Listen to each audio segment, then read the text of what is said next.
আসসালামু আলাইকুম। স্বাগত সবাইকে। আশা করছি সবাই অনেক ভালো আছেন। আজ শেয়ার করছি আম সাবুদানার ভীষণ মজার এবং হেলদি একটা ডেজার্ট রেসিপি।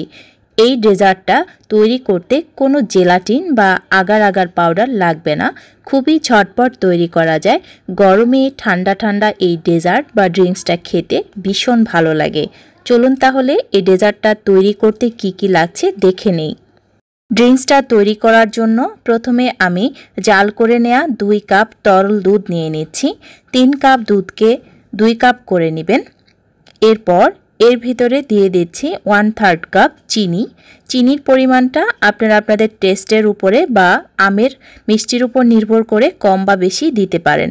এখন আমি চিনি আর দুধ ভালো করে জাল করে নিচ্ছি। আপনারা চাইলে চিনির পরিবর্তে এখানে কনডেন্স মিল্কও দিতে পারেন। বলক চলে আসছে, এখন আমি নামিয়ে নিচ্ছি। যেহেতু দুধ আগে থেকে জাল করা ছিল তাই চিনি গলে যাওয়ার পর 2 মিনিট ফুটিয়ে নামিয়ে নিলেই হবে।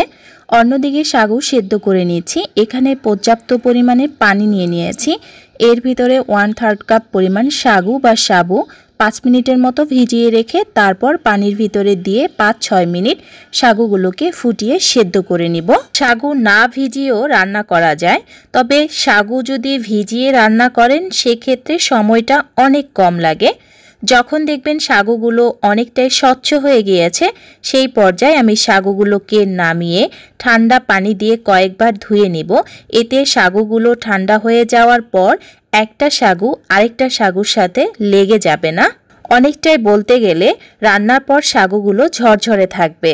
এখন আগে থেকে যে দুধ জাল করে রেখেছিলাম তার ভিতরে দিয়ে দিচ্ছি 3/4 কাপ ম্যাঙ্গো পাল্প। আমি পাকা আম ব্লেন্ডারে খুব ভালোভাবে মিহি করে নিয়েছি। এর ভিতরে ঠান্ডা সাগুগুলো দিয়ে দিচ্ছি। দুধ কিন্তু অনেকটাই নর্মাল তাপমাত্রায় চলে আসছে। এখন এই 3টা উপকরণ খুব ভালোভাবে মিশিয়ে নিচ্ছি। এই ড্রিঙ্কসটা ঠান্ডা ঠান্ডা খেতে ভীষণ ভালো লাগে, তবে যাদের ঠান্ডার সমস্যা আছে তারা হালকা কুসুম অবস্থায় এটা খেয়ে নেবেন, তাদের কাছেও দেখবেন অনেক ভালো লাগবে।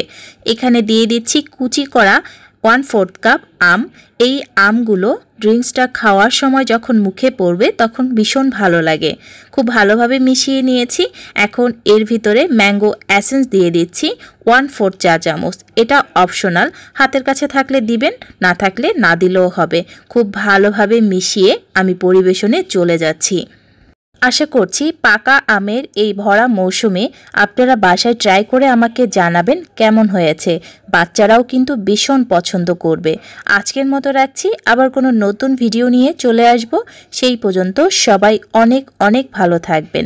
যারা এখনও আমার চ্যানেলটি সাবস্ক্রাইব করেননি, এরকম নিত্য নতুন রেসিপির আপডেট পেতে সাবস্ক্রাইব করে বেল বাটনটি বাজিয়ে রাখবেন। আল্লাহ হাফেজ।